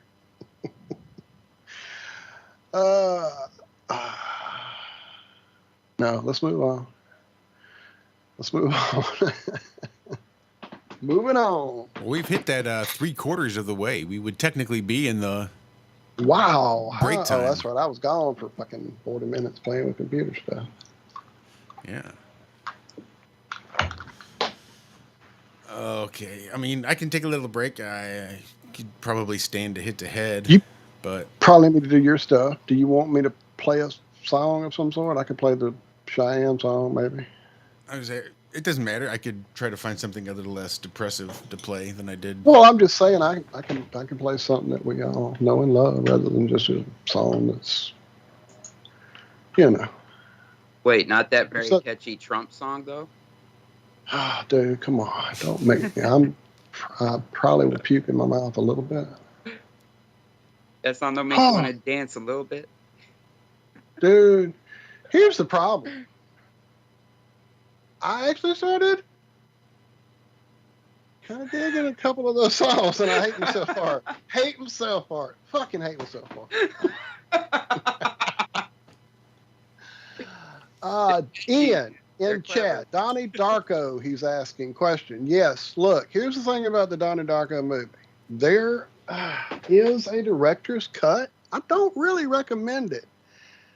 I would go with the version that came out at the theater. That's the one that I saw. Now, the director's cut, I don't know.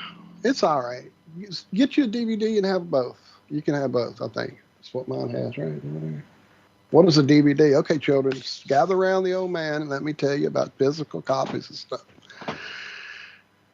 Oh, remember the good old days. Take the theatrical release, watch it a dozen times, try to wrap your brain around it, make sense of it in your brain, then watch the director's cut. That's right. You got it. You nailed it, sir. Josh nailed it. Nailed it. Fucking science, bro. I was listening to some B.O.B. last night, Kevin DeShill. I know you're DeShill, motherfucker. He's a big old shill. He's the biggest shill. Am I playing music? Is that what we decided? Might as well. We never did. I mean, somebody should. All right. I could. Hang on. Or y'all can just talk and I'll disappear. With the audio issues I've been having, I'm about to blow it all up. Let me see. Oh, man, there's the Flat Earth Head song. Have y'all ever heard the Flat Earth Head song? Very few, probably. And even fewer remember it. I know, right? And do y'all know there's a whole story there? My buddy Mike, Wolfman Mike. Oh, yeah. We'll play that another time. The Ballad of Old Earth. Mike. Mike, dude, you've been lurking. Travis, check. Check. Travis, check. Creeper, what are you doing? I was having my Bluetooth wasn't syncing up right, and I couldn't hear you guys. The idea. Dude, I'm dealing with the same fucking thing. I think we got zapped earlier. I really do. I really think some kind of shit happened because my whole everything fried. Both my earbuds are sitting here blinking for no reason that I couldn't get to. Yeah, I think something happened. Well, we're on the tail end of the full moon, so it's waning now. I don't know. Well, we're heading out of that alignment thing with the full moon into this eclipse thing. So that could do a lot. I mean, in our world, that can do a whole lot, you know? There's an eclipse coming up? Yeah. When is it? Let me look. Hold on. Is it? It's a ring eclipse. It's not a full eclipse. It's the one where you see the ring, you know? So it's a solar eclipse? Hang on, I'll look it up. I have it in a story, probably, don't I? That fucking alignment just sent shivers right through me. The shift. The huge shift on the East Coast with that alignment. Fucks me up. Man, where are the stories that have been going through my stories for the last week? I don't mean to interrupt, but... You please do. I'm trying to find this damn... Well, I want to tell a story about, a little space lettuce, but I don't want to interrupt the conversation at the moment. But. I'm just trying to find the eclipse data, and I cannot. I know we had a couple stories in the pile of space lettuce. I know, and I can't find them. You go, though. Please, Andrew. I will find one. All right. Well, Travis was saying something, though, so I don't mean to interrupt. I was just asking about if it was a solar eclipse. Is it going to happen at the new moon, or is it a lunar eclipse? That's all. Oh, yeah. I have no idea. There it is. The NASA map that shows you how, where, and when to see the solar eclipses in 2023. Thank you. And I finally found the story about the time you started reading it. Go. Let me see if I can't just pull it up real quick so everybody can at least see it on the screen. Okay, a Ring of Fire eclipse is in October of this year, with the total solar eclipse next April. Next April is the big X, right? I thought the big X was coming up soon. Yeah, next year, April 2024. Isn't that when the big X gets finished? And that's it. They X off America and it's over. Negative. Hey, scroll back up. Oh, maybe. I don't know. It's the very top. Pretty sure it's next year.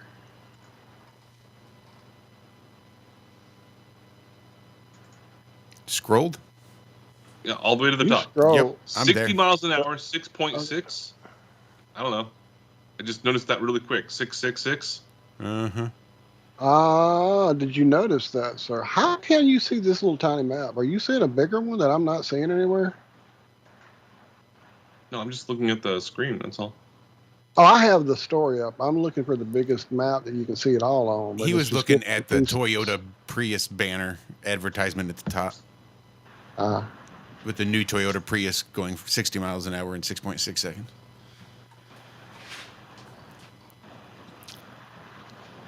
Okay, so has anybody explained to anyone else why this happened like this? It's the same path, isn't it? No, look here. Bring my screen up. Give me some power. I'm sharing screens. This is what I have.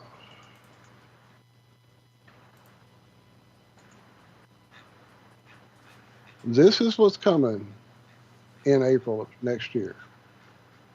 This X. So what does that Boom. What does that say at the bottom underneath? A map showing where the moon shadow will cross during the 2023 annular solar eclipse and the 2024 total solar eclipse. So it's the same path for both. One path, both eclipses. 2023 and 2024. Right, and it's hitting the X, right. And the 2023 is happening soon, so that X is for the path for the eclipse that's happening soon. Right. Why are we saying the different stuff together in the same way, but not both of us saying it the same way together? I don't know. There's where it's hitting, though. San Antonio. So all of our good people that live in San Antonio, get the fuck out of there.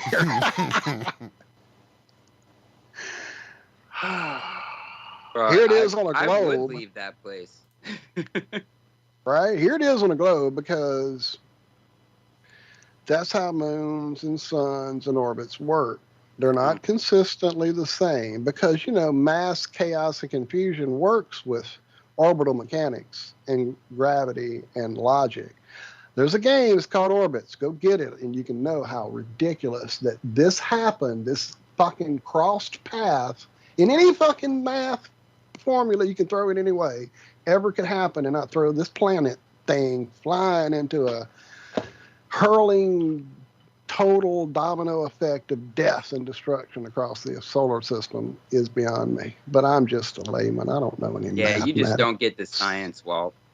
You just don't I get know. it. I said, I know. I don't science, bro. Simpletons. Like, in the middle of the night, turn on... Two dead boys got up to fight. Oh, wait, that's not it. Go. Fuck, it just went way dark. Like I say, turn on the light in the middle of the night in the room where your wife is sleeping. And then slowly get between she and the light. And then ask her. Say, did you see me coming up to that light? Or was I completely invisible before I got in front of the light? And then you could see me. The way, eclipses work, the way the moon is completely invisible until it gets right in front of the sun. Then, oh, good God, there's the moon. There it was. Now we can see it eclipsing the sun. That's how we know it's the moon. You see it right there. But if that was the sun shining on the moon, as it got between us and the sun, we would see that approaching. It wouldn't be a dark silhouette until it got directly in front of the sun. But we'd definitely be able to see a moon approaching and leaving the sun during a solar eclipse. But we don't. All we see is a dark disk in front of the sun. With the assumption that, that must be the moon. That's Rahu and Ketu.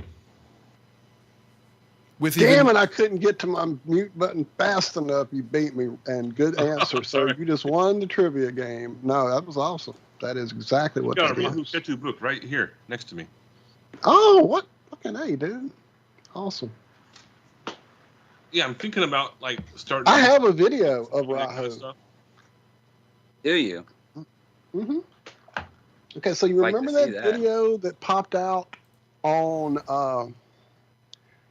in 2017, 17, when the big solar eclipse happened, and it was from a previous solar eclipse flight. One of these people had taken, and it was somebody doing footage, but not with one of the cameras set up at the window with the big huge lenses and all the to-do and the darkening and all that.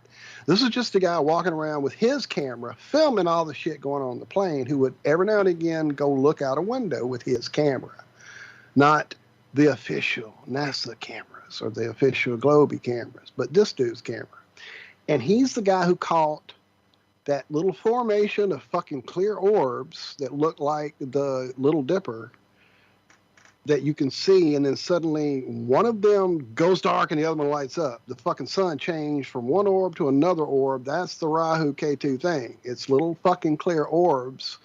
It's how they're represented as orbs that take bites out of the tail and all that shit. Okay, so I was trying to film the sun out at Pontchartrain Beach. Not there. At Burns Point.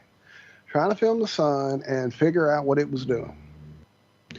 Was it really going across and to the right, like all these people kept claiming in these nut job flat earth videos I kept watching? And there's no way, because I've seen it go down my whole life. It goes down. We're on a globe, we're spinning, it goes down. That's got to be right. So I'm going to go film that and see if it's doing something different. Well, to do that at the time, all I had was a crappy little camera on a crappy little tablet. And on that crappy little tablet, I set it up. As I'm talking, I'm actually trying to find the video. Yeah, I'll find it. Anyway, so I set it up on like literally a easel, little tiny easel, wooden easel you would paint on your desktop. And I tilted it, and I got it all set up, and I started the filming, and didn't like the angle. Moved it, got to a different place, set it up, didn't like that angle. Moved it and set it up a different place, and finally got the angle I liked. Let it run for like the rest of the day and got the sunset time lapse. And so I'm going back to clear out all this stuff that I was, at the time, taking up way too much space with. And I found the little first video, and it was like 5 seconds, 6 seconds. And I was getting ready to, damn it, where is that? And I was getting ready to clear it out, get rid of it. And as I played the video just to see what it showed me, I noticed something. Now, I'm going to play it when it ever pops up here. I know it's going to pop up here in a second. I'm doing that search thing, and it's giving me everything but the video I'm looking for. You guys talk amongst yourselves while I'm looking for this. If you guys wondered where, there he is. Yeah. If you wondered where I went and dropped off to, Walt's potty mouth made me have to jump out of the call because I was giving a ride to someone for Uber, and I was like, man, I can't let I didn't Walt know. I know, man. You were assaulting her with the F-bomb. I'm like, I can't do that. And I didn't even know I was doing it. It's just that kind of morning, Travis. You just don't even know. I don't. I shouldn't, because of things just like that. People that are listening to our show in front of their kids, and yeah. I was just busting your, No, but you're right. Thank you for busting my spinny space parrot. All right, you guys want to hear a little space lettuce? You do that. When I find the video, I'll let you know. All right. So I went on to Chat GPT, and I just asked it this simple question. Tell me a story about space lettuce. Here's what it told me. Once upon a time, in the not-too-distant future, humanity had established a permanent presence in space. Astronauts lived and worked on space stations, conducting scientific research and exploring the final frontier. One day, a group of astronauts had an idea. They wanted to try growing their own food in space to supplement the packaged meals they had been eating. They decided to start with something simple: lettuce. The astronauts used a special hydroponic system to grow the lettuce. They carefully monitored the temperature, light, and nutrients to ensure the plants would thrive in the zero-gravity environment. At first, the astronauts were worried that the lettuce wouldn't grow properly in space. They weren't sure if the lack of gravity would affect the plant's ability to absorb nutrients and water. But to their surprise, the lettuce grew better than they could ever have imagined. The leaves were crisp and flavorful. And they had... I was about to go, amen, brother, amen. Okay, this goes on for a little bit longer. I'm not going to read the entire thing. It's kind of long, but seriously, that's what fucking AI is giving us now. There you go.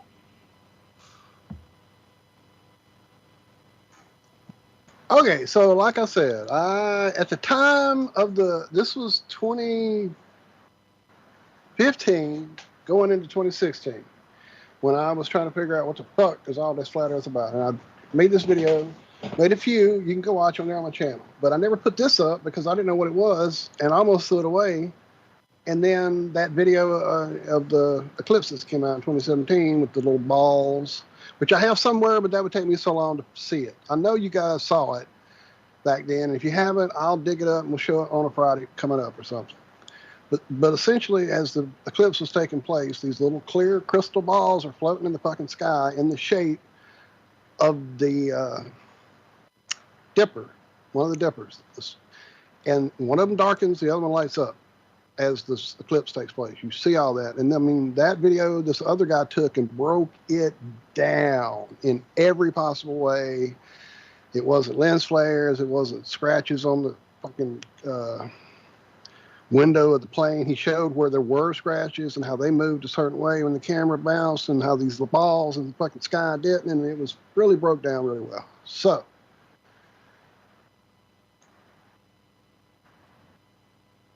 I had a filter, this was a tablet again. And I think what they're doing with all these higher definition fucking cameras and TVs and film and all that is making us lose a lot of what we used to be able to see in the sky. I think that's part of their fucking making sure the government got involved and everybody having a high def TV and everything else. I think that's why all the old photographs of the firmament from the Antarctica expedition looked like they did, is that more shit was being seen with those cameras than these newer ones. Anyway, okay, it's short. You got to watch it quick. I want to make it big. I thought I had. All right, you see this red thing. As it moves around with the motion of me picking up the camera, it is obviously a lens flare. You see this green thing to the bottom right, and as I move the camera around, it moves around with the camera motion. But if you look to the left of the sun at about the 7:30 position, 8:30, almost 9 o'clock position, there is an orb that coalesces, appears, and disappears as I move the fucking camera angle, and it doesn't move in relation to the sun. It stays put.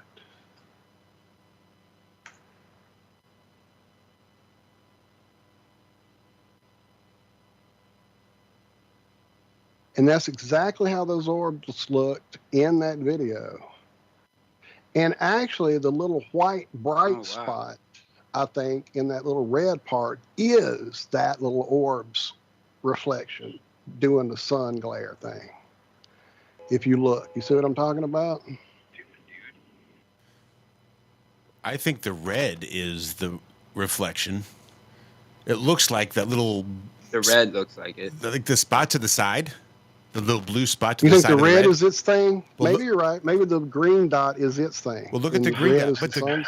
the green dot has a correspondence with the orb behind the sun, too, at the very beginning. See, right there. See the two? Oh, yeah, it sure did. It sure did. I see that now. I do see that now. Yeah. But like I said, those both move around and change position in relation to each other as I move the camera. The sun and that orb do not ever change distances.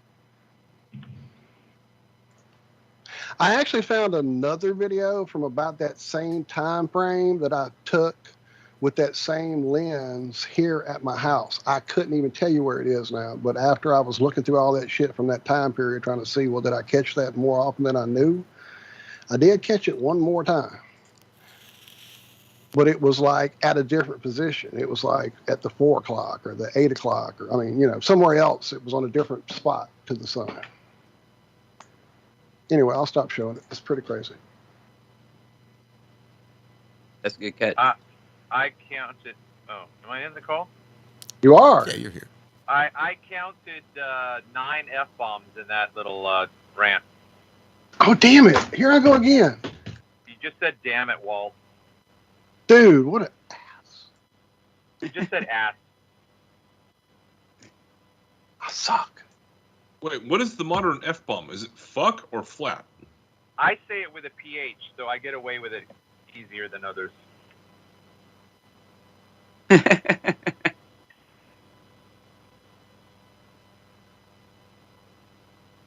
I'm just messing with you, Walt. You know I love you, man.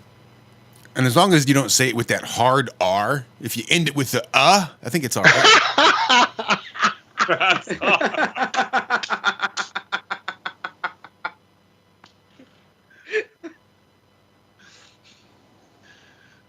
Very subtle, but brilliant.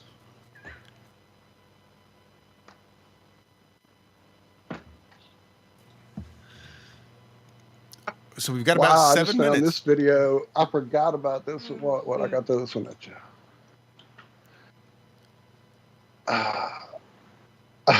On the radio show. We'll do this another time. I'm just giving y'all crap.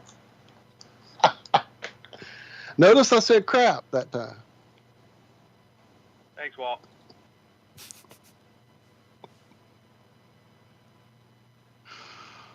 Oh, hey, it's almost time to shut all this madness down. Almost. Hey, if you guys are looking for maybe someone to bring on, Tomb of Illumination, Lindsay Harris, he's from New Zealand. He's doing a lot of really Papa interesting Fleur, stuff. he's putting out gravy, dude.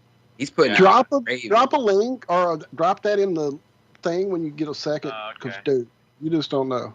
It'll go out as soon as I'm done here. I got a million things I got to figure out. Yeah, the time zones are very different. He's on the other side of the plane. Oh, is he? Yeah, he's a legend. We can make it work. I like his hopefully he can.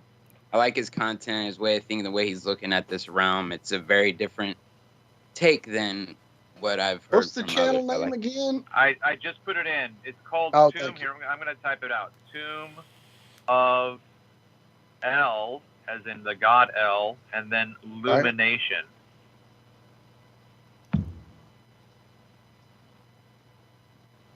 He's putting out a lot of interesting stuff that's going to make everybody's brain just stretch.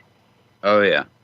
Because I don't even get a lot of it. It's interesting, but it's just like crazy. Like, but the comment I made in one of his videos was, "This is what Flat Earth science class would look like," because he's got a whiteboard, he's drawing stuff up. And this would be like a lecture that a physicist in Flat Earth would be giving, and we'd be like, it would be high level grad school.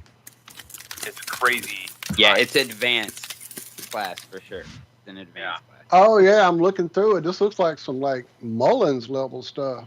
Yeah. I was just gonna say that, dude. Yes. Yeah, Hell but on yeah. not so much on a mechanical level, but on a just how this place is, Right, yeah, man. I just subbed, and I'm going to start at #1 and work my way through this. This looks awesome. Man. Thank you, guys. Yeah, you're going to be there forever. You're going to be binging it. But check this out. So this is his postulation. Hey, Travis, can you drop a link for that in like the Skype chat or YouTube or something? I thought I did. It's right. He did. I got it here. I'm going to drop it in the call. Oh, in the Skype. I'm doing it too. I did the same thing. I had to go play. Yeah, I got it, Trav. I did the same thing, Andrew. I went to this one first. Oh, yeah. I know I had an F-bomb, Travis. Thank you for putting it in the chat too. Yeah. Hey, so just real quick, I'll try to bend your mind with what he suggests. And if you've heard it already, that'd be great. But so everything that we see in the sky stems from the North Pole. Okay, there's a vortex in the North Pole. The Milky Way has Sagittarius A in it, and I found this incredible clip. Damn it, who was it? It was some show. I got to remember. They totally made this comment about Sagittarius A, and it coincided with my listening to his talk about it. And I was like, no way, it's the synchronicity on that. But there's a black hole. There's a black hole sun, right? So the sun that we see is the front of the sun. In the Milky Way is Sagittarius A, and it's a dark circle. That's the back of the sun. And so the Milky Way is turning like a prism in the vortex, and then it's projected out into our sky. And that's just, yeah. All right. Stuff. I definitely need to see. I've seen a few different projections from the North Pole ideas, but that's different. I want to check it out. Real quick, I'm sorry, you guys over there on Rock Band. So much going on this morning. Felt like I wouldn't shut up. I know. I'll try that. Next time I'll shut up and go back and check you guys out. Nuba, thank you so much for the tip. And yes, I am mad as hell, and I'm not going to take it anymore. I'll drop the link he dropped for you guys over here in the Iron Realm chat.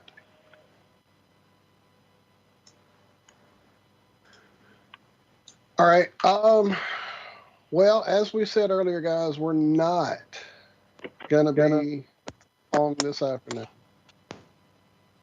We'll be back Tuesday morning. One more time, lots of love to the Nodell household. Miss you guys. Love you guys. And yeah, throughout the day, send them love as you can. And yes, Thunder Chicken, definitely one of them mornings. That's that Kratom that got me fired up. I told you guys it was amazing. I told you. But love you guys like you don't even know. Love you. Hug the people you love and tell them you love you. Tell them you love them. Lord. You love me. that too. Tell them that. See, Alan Holman, what's up, brother? Miss you. Yes, everyone here is wonderful, and I hope to meet everyone at the next festival. I know, right? You've got me thinking about going to frickin' Vegas now. Oh, yeah. Go to the border. Oh, is there a definite one in Vegas? This is the Truth Frequency Radio Network. TFR. Be good, be well. We love you. See you Friday morning. Tuesday morning. The fuck day is it?